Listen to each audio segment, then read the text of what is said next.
Hey, what's going on, everyone? Baddest Chaplain here once again. Hoping all is well with you and yours. Today, we have the special joy, honor, and privilege of speaking to Alia Azariah from the Safe House Project. Alia, how are you doing today? So good to be here with you. I'm great. It's great to be here. Thanks for having me, Chris. Of course, of course. So, talk to me a bit about your work. I know you serve as the Director of Collective Impact at Safe House Project. I'm thinking about how our listeners may only think about the importance of rescue when they hear about issues like human trafficking and how it's come up, particularly in the news recently. How do you define aftercare? And why is that the most critical stage of this journey? Yeah, absolutely. So, a couple things you pointed on there. So, when we talk about rescue, we actually choose as a field, for the most part, not to use that term. And the reason for that being is people often think that if somebody comes in and they intervene in the person's victimization or they intervene in the trafficking, then they have rescued this person from that situation and that is the pinnacle of the experience, right? And what we found and what we know, I mean, I have lived experience, so I'm a survivor as well. Like what we know Hmm. from this field is that that's not really true at all. And that moment of ending the exploitation is just the beginning of that person's life and of their journey and of their healing. And when we use the term rescue, what we found is it reduces the agency and the autonomy of the person who really has to do the work and really has to commit to learning a whole new way of life, of unlearning all of the things that their body and their mind learned to survive this trauma. And so when we use the term rescue, it's us as service providers and as law enforcement coming in and taking away the powerful choice that that Yeah, person had to right. do the hard thing and exit their situation. So we choose not to use the word rescue and we say that we intervened or we offered services or we Mhm. referred or we worked with the person, and it's that person's decision to either, if they want to use the word rescue for what they did, to choose that is their, that's awesome for them. If they choose the word, I use the word exit to describe my experience. Some people Mhm. use escape, some people use end, whatever they use to define their decision to do the hard thing of not going back to the dangerous but familiar Yeah. situation of exploitation. And that's where aftercare comes in. Without proper intervention services, offering of proper aftercare services, 80% of survivors of trafficking will end up re victimized within a year. And the reason for that is because so much of trafficking has to do with coercion, it has to do with manipulation, it has to do with brainwashing and conditioning an individual. And so, Mhm. those aftercare services, one, they address the trauma, they address that brainwashing, they address those trauma responses, but then they also respond to the underlying vulnerability that Mhm. created the opportunity for that person to be re-victimized. Because if you remove a person from their trafficker, you maybe didn't remove them from the poverty, the homelessness, the substance abuse, the lack of support system, whatever it was that trafficker had stepped in to fill the need for. So that's why aftercare comes in with both to address the things that have happened to that person through their victimization, but Mhm. also to address the vulnerabilities that led that person vulnerable to victimization in the beginning. So Yeah. aftercare is job placement, it's trauma care, it's community, it's Right. housing, it's all of the things that a person needs to reduce that chance that they will end up re-victimized.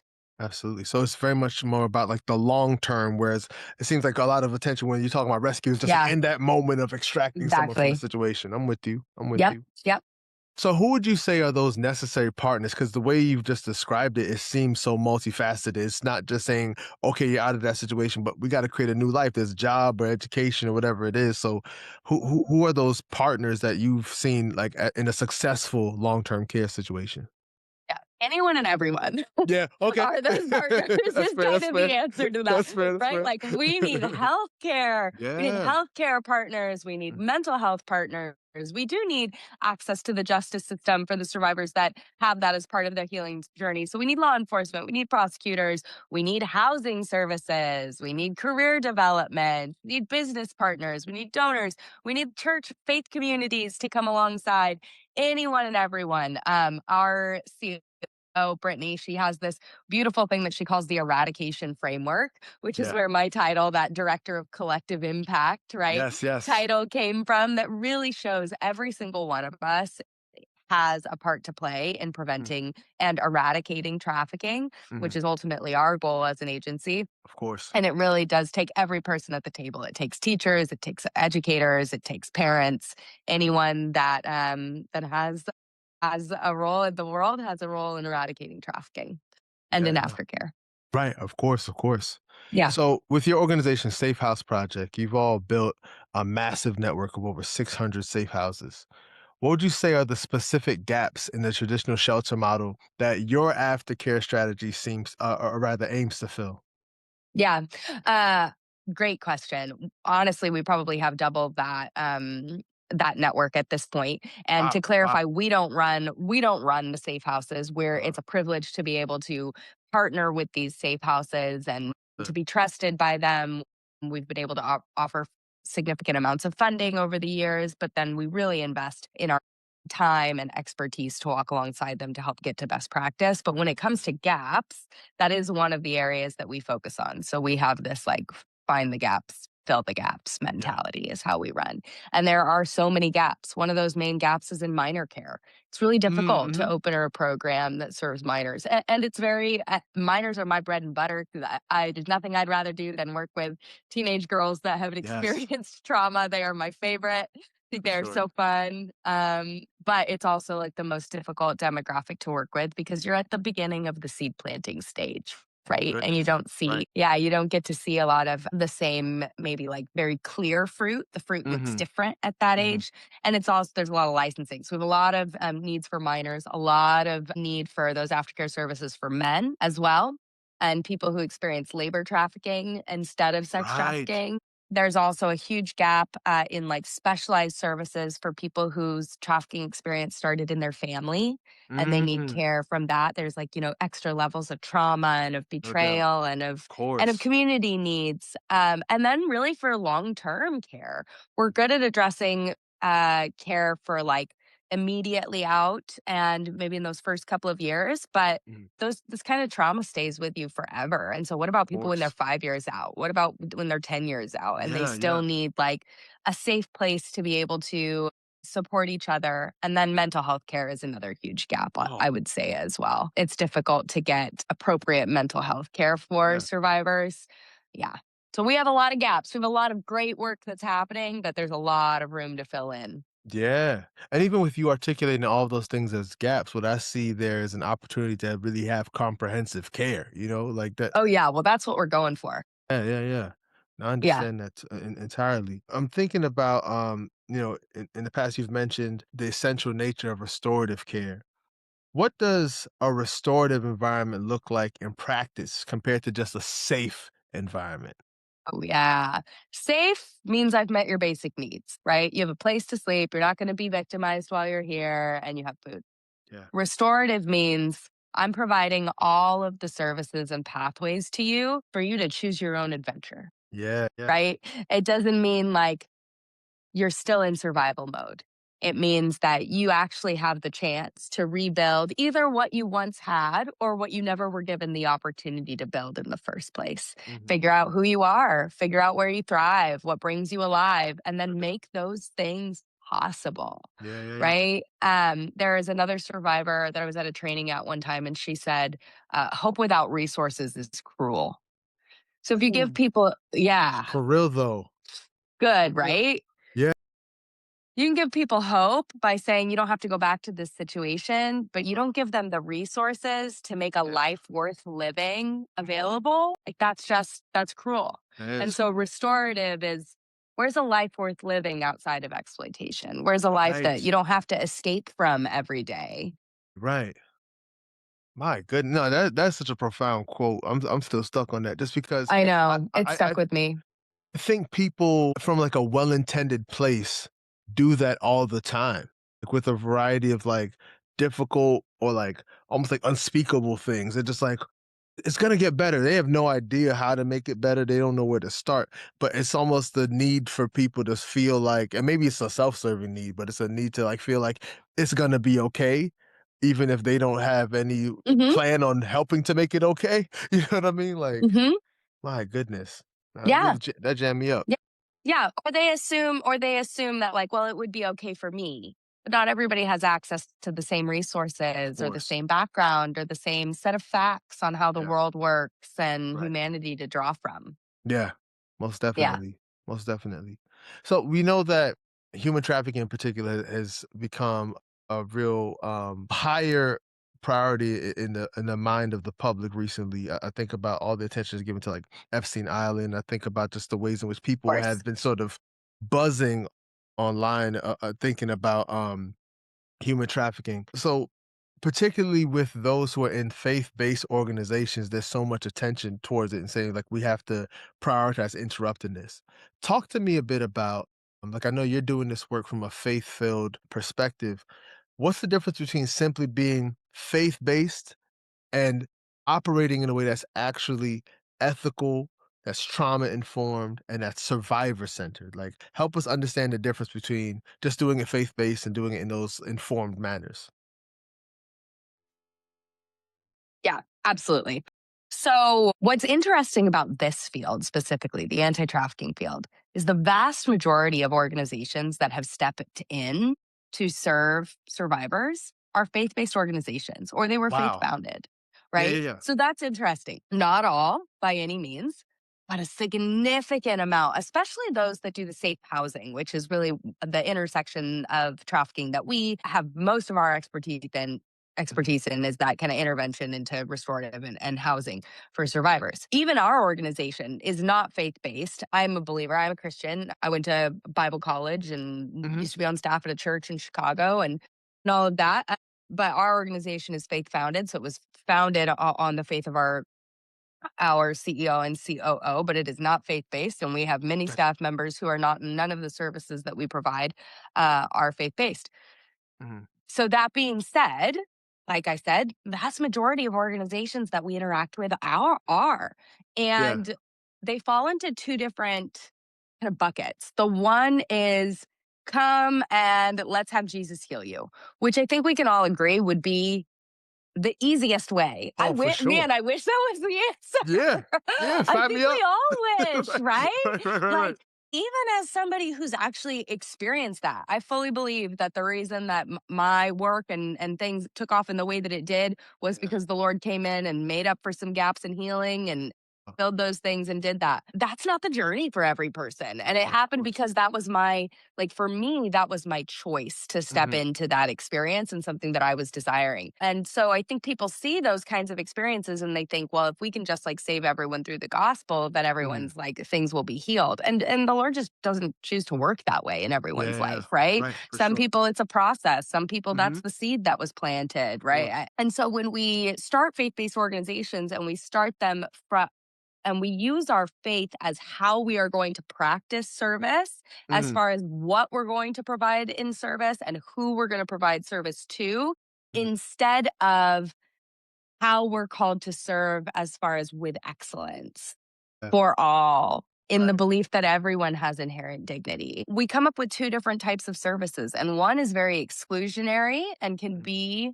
somewhat coercive in faith, right? Like, am I only going to get a party if I get baptized? Well, everybody Right. else who got baptized got a party. Or Yeah. am I only going to be celebrated if I share the faith as the people who are providing me Come service? on. Right. Versus I have this belief, and that's why I show up every day, whether you're nice to me or not. Yeah, That's yeah. why I show up and provide every opportunity I can for you. That's No why I doubt. show up and provide the highest quality of service because I am called by my God to do Yeah. that regardless of what is going on with you and what your faith walk looks like. We No doubt. provide really two very different services. And if we're coming from the faith perspective, one is actually a little more likely to like Yeah. allow somebody the freedom to figure out what faith looks like for them, right? Totally. And like we know like if I say I've come to believe for any reason other than I truly Come on. believe Come on. this, that's not salvation. Like No. it's not I don't get to receive that. And so we're Yeah. not hoping for that for anyone. Yeah. So I'd say we've come alongside it a long way in our field. I think in the Mhm. last 5 years, people have really started shifting from Yeah. like, man, let's do Bible studies 4 hours a day. Like let's provide these faith-based services as optional that somebody can Yeah. explore during their kind of experience of figuring out what they want. But I'll tell you, like The gospel, all it needs is an introduction. Yeah, It doesn't need much more I'm with from you. us. Like, there's the survivors that I know that have chosen to really walk in their faith walk and give their life to Christ are some of the ones that you go, man, I would have had no judgment had you Mhm. said like there's no God. You'd been like, I understand why your life experience Oh, right. would make you feel that way. Yes. And yet, like, he does that work. Like, we don't Mhm. need to do that work. Ugh, We need to. I'm always trying to counsel like our faith based programs of like, actually, we need to get out of the Lord's way because we mess it say up. that ag say that again, please. Can Put we that on a just like not do billboard. more damage? Right. Let's just not do more damage. Let's watch our P's and Q's. Like, let's not do more Yes. damage and let the Lord work in their life because he's doing that regardless of us. And let's just see what he's called us to do in that. Yeah. Because we also have to recognize, and I know you've talked about this extensively. Like, Mhm. we are not brand new slates when it comes to faith, when we interact with believers. Right. Even, and the same is with survivors of trafficking. So a lot of survivors Yeah. grew up, that people think like they've never heard the gospel. That's really not true in a lot of Right. Of situations. For course. a lot of people have cult experiences, Mhm. or they did grow up churched or in a faith background that was coercive, or at the Uh, worst case abusive, or straight right. involved in their trafficking. Right. And or they have another faith that they're exploring, and we just need to Mhm. figure out like we can't like we cannot think like I'm going to go save survivors Yeah. for the gospel. It just doesn't. It's not trauma informed, and it really doesn't work well. Yeah, yeah. No, so much of what you're Yeah. saying reminds me of how I tried to move through the world when I was a public school teacher. Because I remember thinking, like, my job, and it's not faithful to these students, and it's not faithful to, like, evangelism for me to just, like, interrupt English class and, like, start handing out, like, scriptures or something like that. But I felt like if I lived my life in a way that, like, demonstrates the fruits of the Spirit and was so loving and put, like, that sense of, like, love and like gentleness and kindness into the way in which like, into my pedagogy, into the way I taught, that meant so much more and would make me a more excellent teacher rather than just saying like, I'm gonna hit you over the head with the Bible every chance I get. And I think that to your point, there's so much in the West and in particular like American styles of Christianity that over relies on the like proclamation and the sort of like posturing and sort of making yourself seem like you're doing things in this way rather than living it out and doing work in a way that actually is glorifying God, you know? Yep. Yeah, Yep. man. Absolutely. Yeah. I'm here for that. Absolutely here for that. So how does Safe House Project ensure that the support that it's providing is truly individualized? I'm thinking about folks, as you were mentioning already, Alia, just the different situations and circumstances. You're talking about minors, you're talking about mothers with children, survivors of labor and sex trafficking. How do you all go about making sure that you're meeting that specific person's need and not just painting with a broad brush? Yep. Well, the first thing we do is we ask them what they need. Yeah, Right? We that's ask fair. them what they need. The very first thing when someone comes to us looking for service is we ask them if they want the service that we provide, and Yeah. then if so, what they're looking for. So are they looking for something short term? Are they looking for something long term? What is their do they need to go out of state? Do they not want to go out of state? Are they looking to work? Are they looking to just do therapy? Like, what are they looking for? And then we give them multiple options. Yeah. So we don't say, here's the number one. We'd say, like, based on everything you shared, this is probably what I'd recommend, but here's three different. We can move forward on applications for all three. And then we encourage them to use those things as those times as an interview point for them to interview these programs. What's important to you where you're going? Ask those questions in these applications, ask those questions on these intake interviews. And then we partner with our programs to make sure that they're doing the same. Mhm. How do we really know who they're defined to serve? Not everybody needs to be everything to all people. Mhm. Although I'm going to guess that probably everybody in our field wishes that they could be all things Oh, to I all imagine. people. I imagine, right. Kindness is clarity, right? Yeah. And knowing who you serve, who your services are best set up to help, knowing when flexing those things makes sense and when they don't is kindness on the side of our programs. So we work really hard to know our programs well, know who's the best fit so that when we have somebody who meets those criteria, who wants certain things, and then we have a program who provides them, we can make that connection and have know that it's going to be good for them. Mhm. We our service is just that we get to partner along survivors in their journey and what they're looking for. And if they go, thanks for all those options, I've decided I don't want any of this, we say, absolutely, that sounds great. If you save our number, if you Yeah, yeah, need yeah. something in the future, come back. It is not a one time try it. If they try something and they go, hey, I've actually learned that this isn't Mm, what I wanted, I thought I was fine with giving up my phone, but I am not, we say, okay, great, let's figure out something else for you. So yeah. we allow survivors to try something, to fail at it without losing relationship, without Wow. losing service. We allow them to say, without having to please us, Right. what is it that you want? How can we help you get there? A lot of it focuses just on building trust and knowing that, yes, everybody's healing journey looks different and everybody's at a different point in it when we get the Totally. chance to interact with them. Totally. No, I mean, what you're saying on its face seems so simple. Like you're just meeting people where they are. Kindness is clarity. But we know so much gets It's in the not. way of that. And just it's just astounding to me how, people think it has to be so much stuff and it's really just like, what do you need? What Is do you that need? And hiring the right people.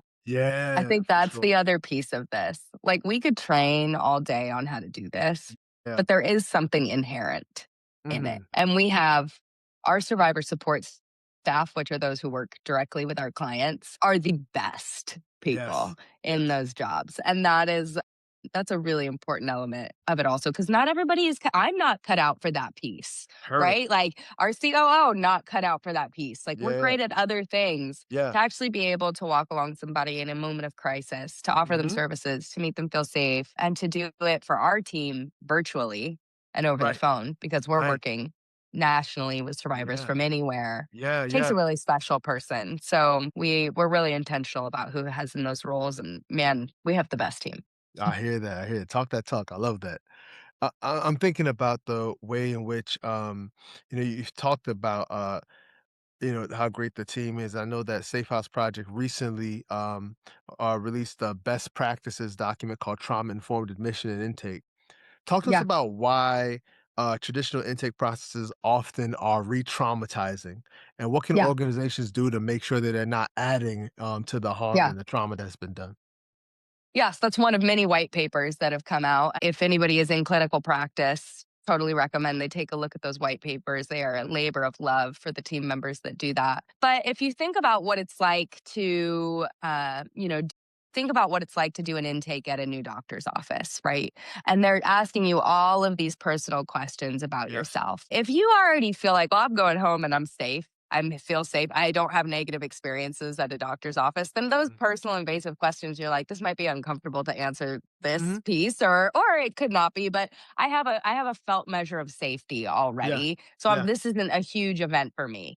Although it's personal. When you Mm-hmm. think about survivors of trafficking, especially those that are going into places of restoration or healing, they don't have that felt sense of safety when they're going in to do these intakes that are somewhat very personal a I lot of the imagine. time, Yeah. right? And so, for one, they don't have that felt sense of safety. For two, there is this experience of like, how are you going to respond to the things that I say to you? And are you going to respond in keeping safety from me? If Mm-hmm. I don't answer this, either through just your reaction or from not allowing me to get into your service. And so, when we just ask questions like, what happened? Do you have substance abuse problems? Like these kinds of bland questions without giving framing, without Yeah. explaining, hey, this is the reason that we ask this. This is Mhm. the information. Do you need to take a break? We're not addressing what's at stake for the survivor when they're going through those intake Mhm. processes. So they need to be done in a way that is trauma informed, that all of the deep nature and the deep stigma that Yeah. survivors of trafficking have felt, and in a way that honors them as the client, as opposed to just focusing on the program and its Mhm. needs. Yeah.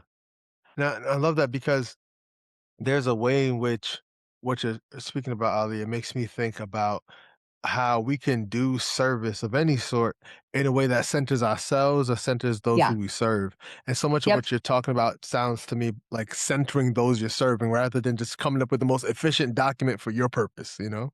That's exactly it. That's exactly it, and that's what we've seen.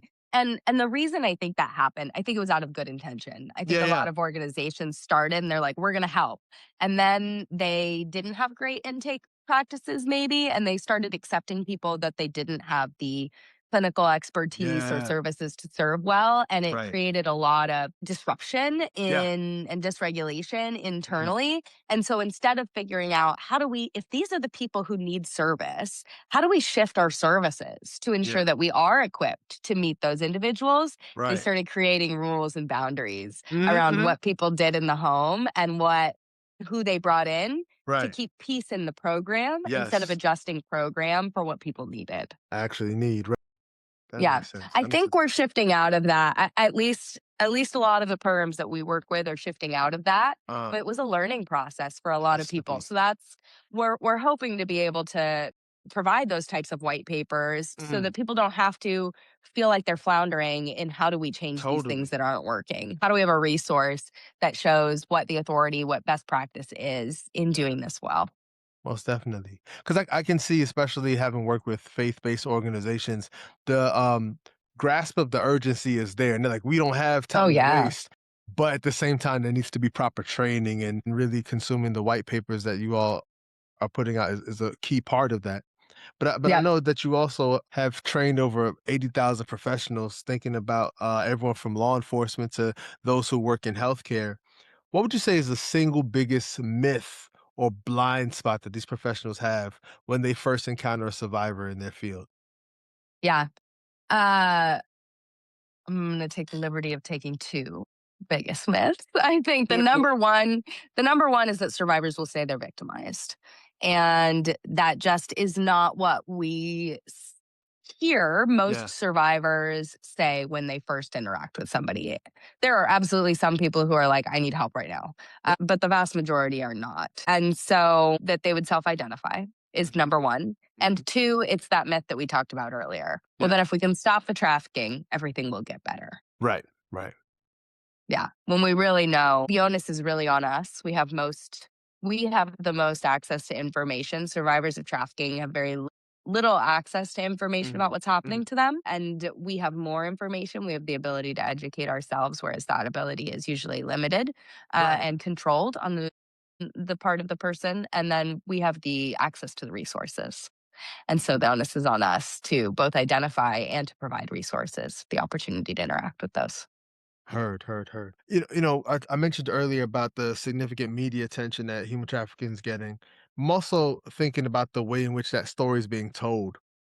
Often simplistic, often reductive. Talk to us a Mhm. bit about how these narratives shape public understanding of what it Oof. means to be like a survivor. Oh gosh. People want shock and awe. It's Yeah. so sad. And I often equate trafficking with the 20s version of stranger danger. Ooh, You man. know, Yeah, yeah, yeah.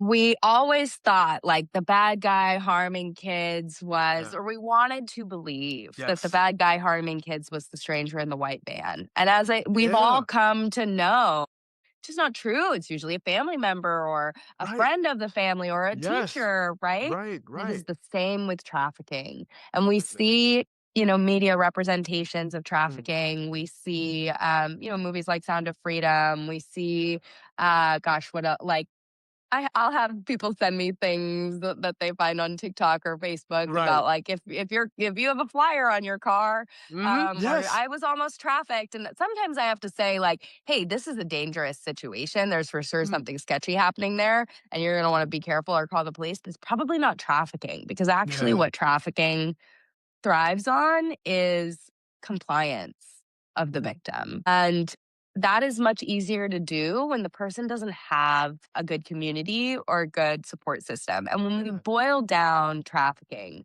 to the most extreme, whereas stranger abduction, Mhm. or things like that, we remove the gravity of Yeah. what is really happening, and Sure. we start telling survivors, well, if you don't fit into this box of what is most consumable and most atrocious, Right. then what happened to you wasn't bad enough. Oh god. Really similar to what a trafficker tells someone about why they won't be believed or why they won't be able to access services or how people will judge them. It's really similar. And so we My need to start goodness. understanding, and we need to start understanding trafficking as the very insidious thing that it is, Mhm. which is really somebody having a need and a bad actor coming in to fill that need Right. at a cost. And when we do that, we see that it's actually a much scarier situation For than stranger sure. danger. In the same way that it becomes scarier Yeah, when we yeah. think about like, do I not let my kids have sleepovers because I'm worried about like them being abused? Do I not let my kids like go do that one-on-one thing with their coach because it Mhm. feels so much closer in? That's what Yeah. trafficking is. And it's what we'll understand in the next 10 years. I think people will Mm. realize, oh, this is much closer. This is as close as my device or my kid's device, right? We want it to be that sensationalized thing because it makes Yeah. us feel safer, Right. but Gives it's us some actually distance. much scarier. Yeah. Yeah, yeah. No, that's so real. Because you were saying that, and all I kept thinking about was, like, the movie Taken. Just I kept thinking about, like, how that seemed like the image for what it's like, you know? I like that movie. And I have Yeah, an yeah. idea. There's a prosecutor that I work with who uses a clip from that. He goes, you know what's different? Most survivors don't have a Liam Neeson Right, right, that's out there looking for them. right. And that is why their trafficking was able to happen. If, Yeah. if someone in your family gets picked Uh-huh. up off the street or out of the bathroom, out of the Target parking lot, you are banging down every single door Oh, to yeah. find them. You are not sleeping. You are calling every connection. And if Mhm. they get away from that person, they're turning them in, Yeah, right? Like they're like, totally. this is the person, and they're making every effort. Yeah. But if it's their mom that's Mhm. doing this, if it's a person they've been in a romantic relationship with, Yeah, if it's a person they met online who was the only person that they felt like ever really listened to them, yeah, and they don't have supportive family, it makes yeah, the trafficking much easier to persist and for the control and coercion to happen in that individual's life. So that's why I say it's more insidious because it breeds off of trust, yeah. breeds off of love, it breeds off of affection and Mhm. loyalty and those things that should be held sacred. Yeah. Well said. Yeah, there's something that's extra heartbreaking when it's supposed to be like someone's in the office that's supposed to be protecting you and is actually exploiting you. That's just the extra devastation is there for sure. Yeah, which is where that care comes in. I think when Yeah. people understand like there's deep wounds here that Right. and betrayal wounds Yes. that this person experienced, that's why they need deep aftercare to address those wounds. The pieces start to click. No doubt. No doubt. So let me ask you this as an aside then. 'Cause I imagine, and I'll share that I think a key part of my theology and how I think about, like, suffering, how I think about evil, like theodicy, is that we sometimes have to walk with a limp, that there's some problems that don't just magically go away and aren't just like, even if we're healed from it, there's still a scar there. Yeah. So, when you think about aftercare, would I be correct in assuming that in some cases, if not in most cases, it's, like, lifelong, right? That's what I would assume. Absolutely. Okay. It changes. You can never go like you can never be so disconnected. I would Yeah. say it would be unhealthy to Sure. be so disconnected Sure. from really traumatic things that happen to you Mhm. that they don't affect you in some way. Now there are beautiful things like post-traumatic growth, like Yeah. look into that, right? If you're not familiar with post-traumatic growth, look into it. Yeah. There are beautiful things that can happen not in spite, but because someone Yeah. overcame something really difficult, but you're Right. still changed by it, No doubt. right? And I think one thing that I've found is like trauma, um, it's like almost, those like soap bubbles when you like, if you're like washing your kids or doing whatever and like all this soap happens, right? And maybe there's this Yeah. one giant bubble. And when you're doing trauma Right. therapy, you're like poking at the giant bubbles. But Right, as right. like the soap starts to settle, you realize there's actually 1,000 little Ooh, tiny bubbles so that are many, right? unpopped. And Yeah. that's kind of what trauma healing is, like you start to realize later after some of the big things are out of the way, this is still affecting me in these ways. Now it's not affecting me in ways that ruin my life anymore or Sure, that sure, sure. like decrease my quality of life, but in Yeah, ways that I'm like, oh, yeah, that is definitely either a skill that was developed or yeah, a pain or a fear that was developed through life sure. experiences. And that's everyone, Mhm. regardless of whether you're a survivor of trafficking or you had a bad friendship breakup or Come whatever, on, right? come on. Like you can't go through life without being affected by it. It's just part of the human experience. Yeah, But when your trauma is so big, as having been trafficked and having likely have experienced a lot of hard things that led to the trafficking even existing, it's right. possible that there's lifelong help Yeah. that needs to happen, whether it's access to therapy, whether it's just community. A lot of Mhm. survivors never had community, and that's what was exploited. Whether it's, access to education, most survivors didn't have any access to generational wealth of any kind.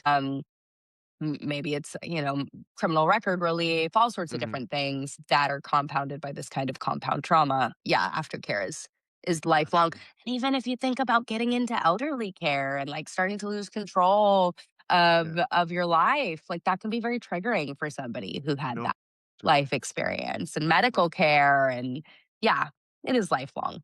Yeah, it's gotta be. But you're saying that, I was like, there's gotta be just, like, your journey, Like, in some Yeah. ways, just like a ending point.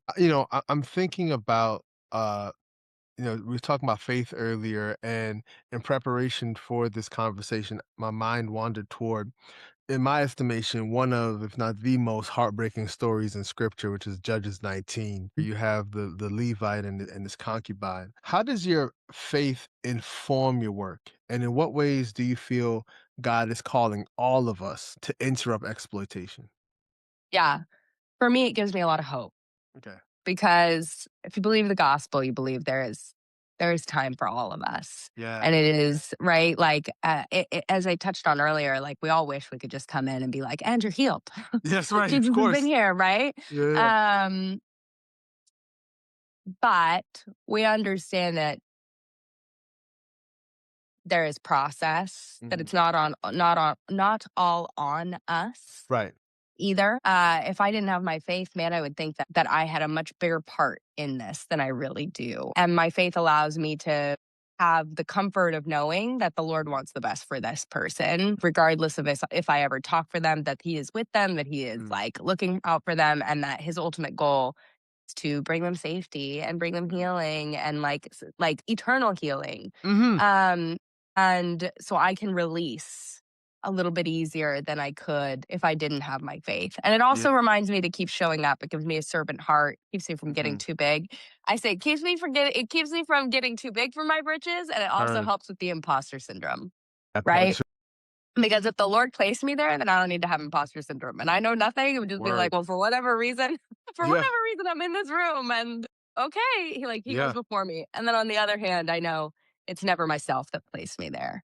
Right. Mhm. It can never get too big for that, which Mhm. helps with my work for sure. And it reminds me through my own experience that nobody is ever too far gone. So just because somebody seems like, man, they can never come back from this, Mhm. I know that is not true. They can Yeah. absolutely come back from this. I'm not the one to get them there. That's a personal journey for them and the Come Lord. on. Um, and so it helps in those ways. It helps me make space for other people, for other journeys. And the faith community, man, we can't do this without churches and we can't do this Yeah. without believers. We Right. can't. We just can't. And as communities of faith, we have the tendency to turn our head from really hard things. Mhm. And although there are so many communities that are like, we're going to address human trafficking, a lot of the times it is still Yeah. with the desire to help the perfect victim, right? Yep. So, or the trafficking that's happening over there, but not the woman that's coming on Wednesday nights that Yes. like looks like she'd been through it. That woman Yeah. oftentimes get avoided in our churches when if we look So real. deeper, she may be a survivor, very likely Yeah. is, right? And Absolutely. so it takes a lot of being uncomfortable on the side of the faith community and being with people who, are different than maybe who typically shows up on a Sunday morning and Mm, creating the same space for them that you would create for your congregation. mhm. There is so much research, like peer-reviewed academic research on the Come on. importance of community in Yes. healing from trauma and trafficking. And when we do it well, Mm, when we do it healthy, the church is an excellent place Come to on. provide community, Yeah. and that's the kind of community that can be lifelong. And so Mhm. when churches are able and willing to do that, and they're able and willing to partner on educating, I mean, Mhm. that's we don't. I don't want to get into my deep stuff. I've got thousands, videos out there on my For experience, sure. but like my life experience was that I went to a church as somebody who had never been church, or who had not never been churched, but not been churched incorrectly, I will say, Heard. or That's with fair. grace and all of that. And the pastors of that church are who invested in me for years and Come gave on. me the resources that I needed to exit without asking for anything in return, and without Mm. having given my life to Christ. Like Yeah. just from showing up, believing that I was a person who was Yeah. worth showing up for, who Mhm. had the value of that, who was worth showing up for even when I was hard to handle and hard to deal with and didn't Yeah. fit into the box of the people who would typically be at their house for dinner, was Right. still there. And Yeah. it means we need to be uncomfortable to do it. But the return of people's lives and of lives changed is yeah, it's unmatched, right? Yeah. But it's not our timeline, and it means being uncomfortable. Yeah. But I love that you lift up the importance of discomfort because I think one of the problems we face in this age is that many Christians have made an idol of comfort. They have fashioned an image of Christ in their mind that is Oh a yeah. means to the end of comfort. Oh yeah. Agreed. Agreed. And this is not comfortable work. This is Yes. uncomfortable work, and it is unrewarding, and it Mm. often does not produces the fruit that we are looking for in the timeline that we would do. This is lifelong work. Yeah, of course. Right? There are girls I've been investing in for years Mhm. that there's fruit, but it's not the Yeah. fruit that I would choose for them. Sure, sure. And we have to be okay with that being Right. enough and being grateful for it, and in letting other people have their own journey and staying. Yeah, yeah, yeah. Staying. Right. Heard. So talk to us a bit about that safe house certification program. Like Yeah. how voices are used to vet these Yeah. homes, why it's a gold standard in this particular industry. Like talk to us a bit about that Yeah. program. Yeah. So that program was developed, co-written by myself and another survivor leader who Mm. was on staff when I first started. She's phenomenal. And it was co-written by us in partnership with about 70 bodies of research and 40 industry experts. Well, we were the ones pen to paper, or, Yeah. on the computer actually writing it out, but it was not solely written by us. And we were approached by multiple partners who said, like, there is no standardized body that comes in and like evaluates the level of care that people are doing. So Yeah. we developed this over years and launched it 2021. Since then, it's grown. We have almost 100 programs that have been certified, safe home programs that have been certified through that, and have about 60 in the pipeline just for this year alone. Mhm. And it evaluates programs based on best practice or promising practice for their field or this field. It can evaluate minors programs, adult programs, and it doesn't evaluate like a minors program that's meant for like the initial exit phase against an Mhm. adult program that's focused on like transitional and vocational skills. It has Mhm. different evaluations for all of that. And what happens is these programs come to us. We get to go in and we get to collect all of that information. Part of it is a site visit where it's Mhm. somebody from our team and then plus a survivor, sometimes Mhm. me, not so often anymore, but a survivor either on our staff or somebody that we contract with to go in and do an actual site visit where we spend that day walking through those programs, asking additional questions. And then we take all of that information and we give it to a third party review board, which is Mhm. industry experts. So financial experts, nonprofit experts, human trafficking subject experts, people that run safe homes that received gold in our certification, and then survivor leaders. And they make that final decision. So that's always an interesting process from us because we're just like the information gatherers. And Yeah, then yeah. it's not up to us what decision is being made. We can just gather that information. But what we found from the beginning through Yeah. every step was that this needed to be co-written, it needed to be co-evaluated, the Mhm. information needed to be gathered alongside people who have lived experience. Yeah. Because people with lived experience see things that you just don't. I think Yeah. we're maybe a little more cynical about services, or we look Mhm. at the whole, or we see, well, how would this person thrive here? How would they not? Or that Mhm. kind of felt weird. There's a Yeah. even like a when I talk about like being marked and changed by your experience of being trafficked, one of those Mhm. things that happened for many of us is we developed a really good radar, a really good level of discernment about Yeah, yeah, yeah. safety because we had to survive. And survivors bring that into a lot of these and go, there was something here that felt wrong. And so we've been able to work with the people who are our evaluators to figure out how do we actually define that instead of it Yeah. just being like it gave me the ick. How do we Right. actually define like what was going wrong here so that we Uh-huh. can help our programs grow, the Yeah. programs that we work with, not to just leave them in the dirt and be like, sorry, that didn't work, but to be like, this is how people with lived experience are perceiving Mhm. this in your program, or this is how this is coming across. This is where you're lacking. And then after the evaluation and the certification process, we don't just leave them behind. We Mhm. come alongside those programs, we help them, we walk them through the steps to grow. Our goal is that all of these programs will be gold at some Mhm. point. So they can either come through and not certify at that point, or they can receive bronze, silver, or gold. And that's held Gotcha. for a certain amount of time. So bronze for Gotcha. 1 year, silver for 2 years, gold for 3 years. And they come back through our certification process, and we're hoping they get to gold. So we have many programs that have been able to do that since we've been Wonderful. launched since 2021.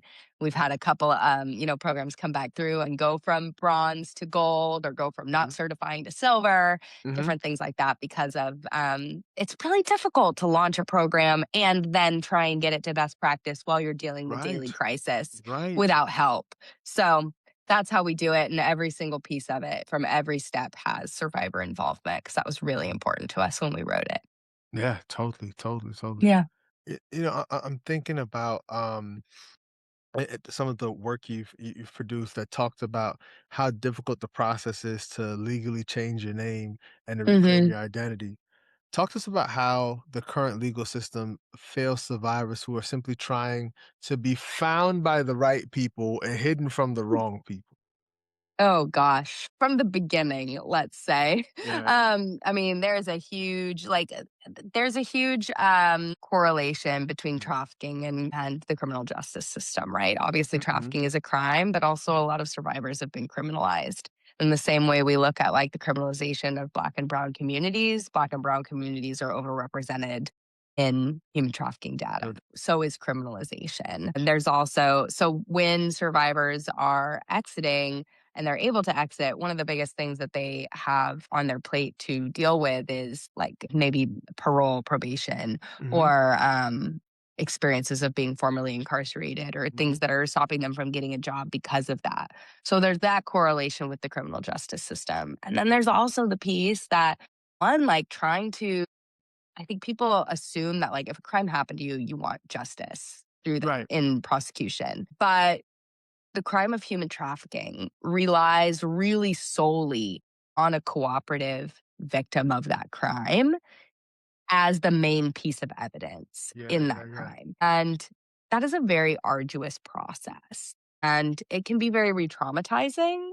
Um, even to just, I mean, if you're in a court of law, there's somebody whose job it is to say that this thing didn't happen to you as a victim. There's a defense attorney there, Oh, right? Like that's their job, is to yeah. say this didn't happen to you. That's And really real.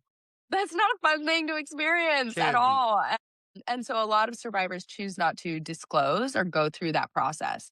And what we found is that a lot of the legal benefits that are available to survivors are dependent on them cooperating with legal justice and Sure. prosecutorial justice. Mhm. And that's just not the healthy thing for people. Like I would not want to go through that. I would choose not to, if it was like, hey, right now, do you want to press charges against the person that exploited you? I would say Mhm. no, Yeah. because it's opening up old wounds, it's opening up old relationships, it's opening up Oh, old pictures, like all sorts of things yeah. that I don't want to go back into.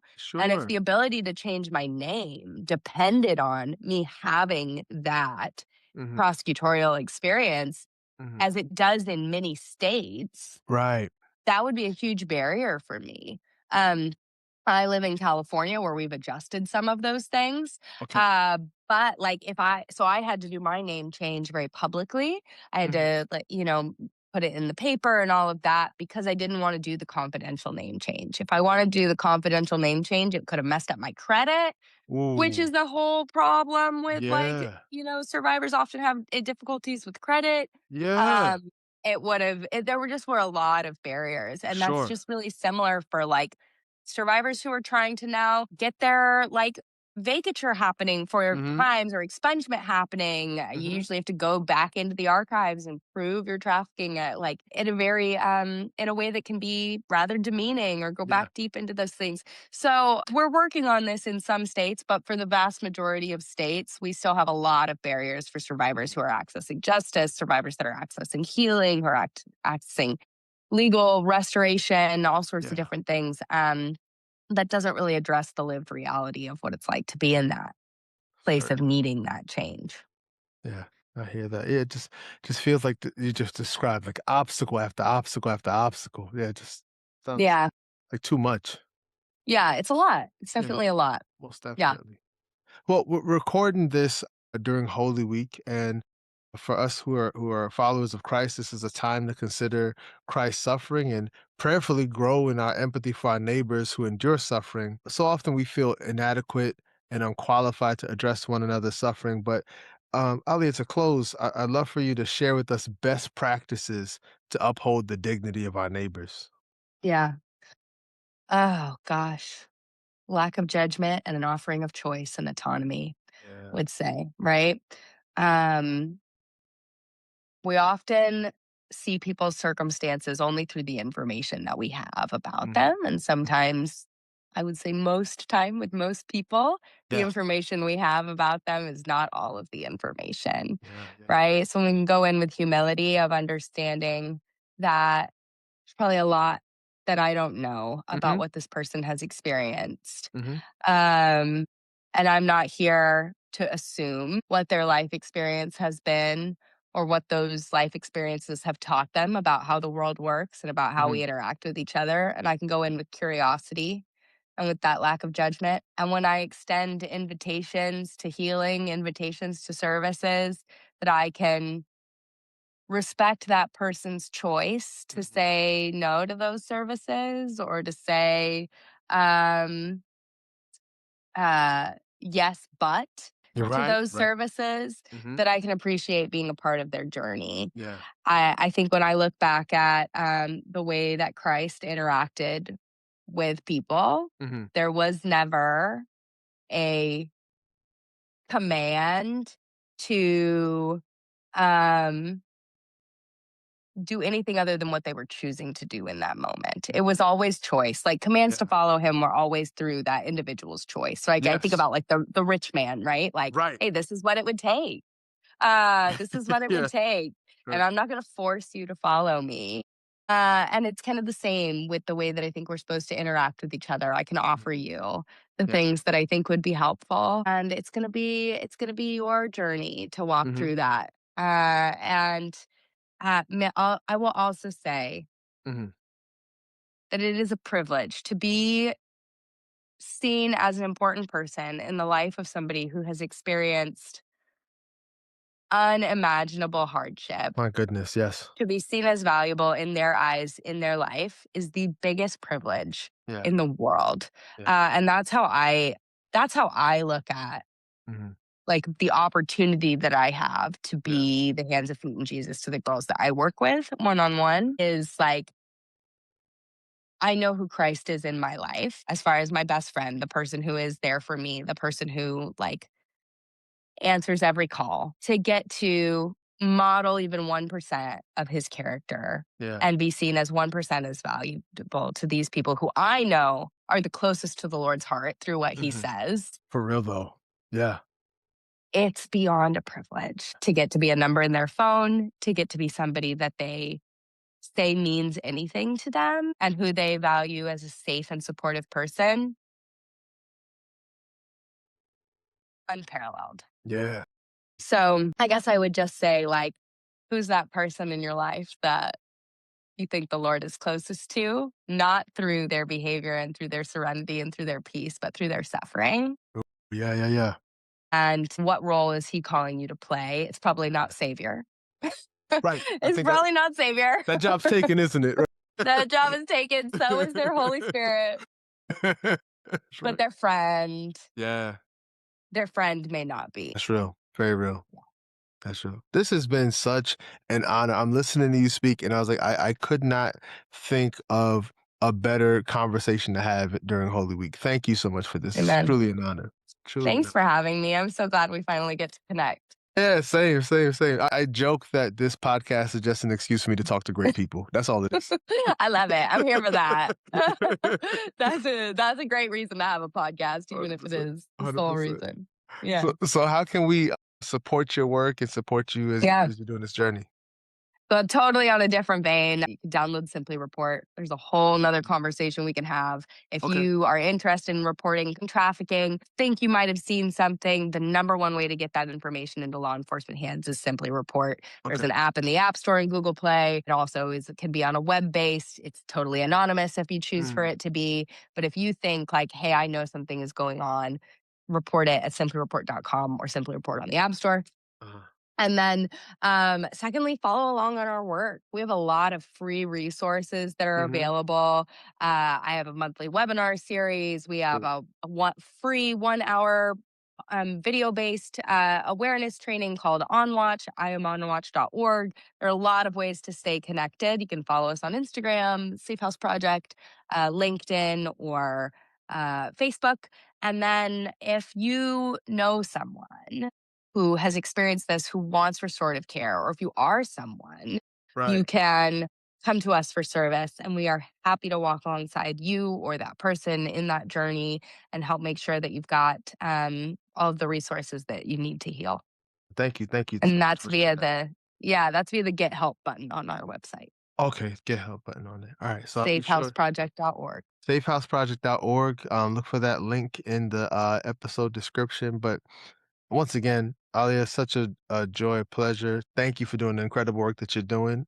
Thinking about that whole notion of being close to the brokenhearted feels like a very important thing to remember in this time. And for you all, hope that you were listening to this and just keeping your eyes open and your ears open and seeing how you can be a better neighbor to those who need a friend in this time, need someone to walk alongside them in this journey. So until next time, everyone, take care of yourselves, be kind, and do something incredible for someone else. All right, take care, y'all. Awesome. Peace. Thanks. Of course.